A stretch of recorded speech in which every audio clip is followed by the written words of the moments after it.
Ba ako nagpunta? Noong una, wala talaga akong plano kung saan ba ako eksakto pupunta, pero nag-end up na lang talaga ako sa Zambales.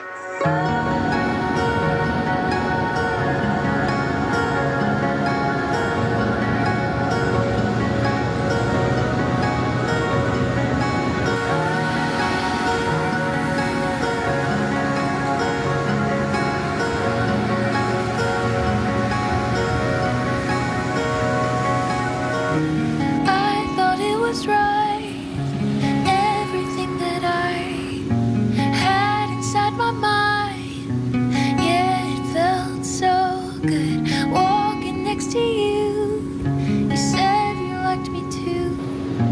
Words I thought were true.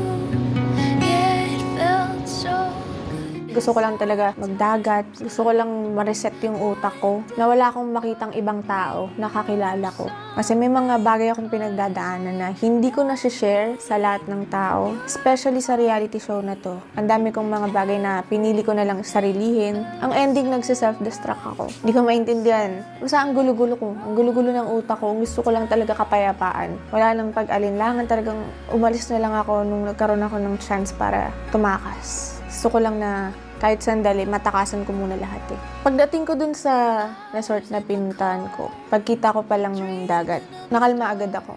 Na kahit wala akong kausap, kahit walang nakakarinig ng kung ano man yung nasa utak ko ngayon, parang naiintindihan ko lahat for a while. Kahit ang gulo-gulo na talaga. Nakikita ko yung alon na kahit gaano kagulo, kahit hindi man pantay-pantay, ang pangit man ng pagkakaagos nila, still tuloy-tuloy lang. Na nagkaroon ako ng hope na kahit gaano kagulo yung problema ko, yung utak ko, nagkaroon ako ng reminder na tumuloy lang ako. Kasi hindi naman din lahat ng oras sa buhay pantay-pantay, maganda alon ng buhay mo. Basta, pakiramdam ko para akong may kakampi.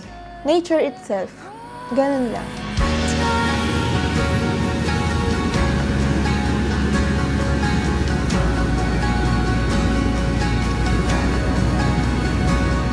Yung utak ko parang, how I wish na I can stay here forever na lang sana. Pero hindi pwede. So, in-enjoy ko na lang siya while it lasts.